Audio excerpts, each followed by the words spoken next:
alunos! Tudo bem? Hoje o assunto da nossa aula é teste de hipóteses para a normalidade dos dados. E o que significa, então, normalidade dos dados? Vocês estão vendo aqui nesse slide uma curva em forma de sino.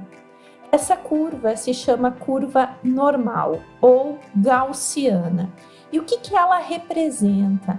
A normalidade é uma função matemática que descreve a densidade de probabilidades relacionadas a erros experimentais, ou seja, realizados em experimentos com medidas físicas. Esse estudo matemático aconteceu no século XVIII e XIX e se tornou, então, uma premissa muito importante para os testes estatísticos. Tanto que os testes estatísticos são classificados em dois tipos: testes paramétricos, os quais podem ser aplicados em dados que apresentam essa distribuição chamada distribuição normal, e testes não paramétricos, que são testes estatísticos que não requerem, não têm como premissa que os dados analisados apresentem essa curva chamada de curva normal. Qual o conhecimento que a curva normal nos dá sobre os nossos dados? Bom, a curva normal, ela utiliza dois parâmetros, que é a média e o desvio padrão. E ela estabelece o seguinte, que se os dados seguirem distribuição normal, 68% dos nossos valores estarão no intervalo da média, mais ou menos uma unidade de desvio padrão. Se os dados seguirem distribuição normal, 95% dos nossos valores estarão entre a média, mais ou menos duas medidas do desvio padrão. E por fim, 99,7% dos valores estarão entre a média e mais ou menos 3 unidades do desvio padrão.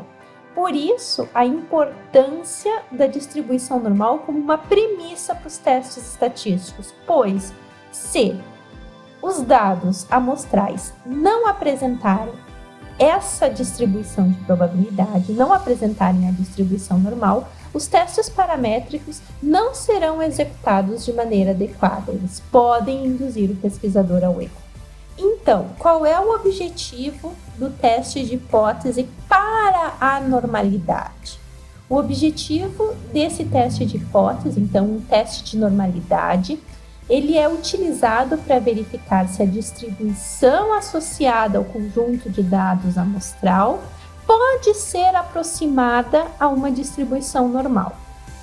Então, significa que na hipótese nula, a gente diz que não há diferença significativa entre a distribuição normal e a distribuição dos dados, enquanto que a hipótese alternativa diz existe uma diferença significativa entre a distribuição normal e a distribuição dos dados amostrais.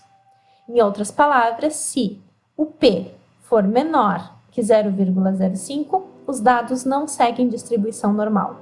Se o P for maior que 0,05, os dados seguem distribuição normal. Como que nós calculamos, então, a normalidade dos dados? Como verificar se os dados seguem ou não uma distribuição normal? Para isso, nós utilizamos softwares. Nos nossos encontros, nós vamos utilizar um software gratuito chamado JASP, J-A-S-P, que vocês podem fazer download no seu computador e utilizar, então, para resolver os exercícios de aula. Então, gente, entenderam o que é a normalidade dos dados? Entenderam a importância da normalidade dos dados? A normalidade dos dados, esse teste de hipótese, é o primeiro teste a ser conduzido. O teste de normalidade, ele deve ser aplicado antes de qualquer outro teste inferencial. Com base no teste de normalidade, deve ser escolhido o teste inferencial adequado para a comparação das médias. Lembrando o fluxograma das decisões, quando nós realizamos um teste estatístico, um teste inferencial, nós vamos escrever as hipóteses, determinar a significância, determinar o tamanho da amostra e tomar uma decisão. A aplicação do teste estatístico adequado depende se a premissa de que os dados seguem distribuição normal é atendida ou não. Entenderam o que é o teste de normalidade? Espero que sim!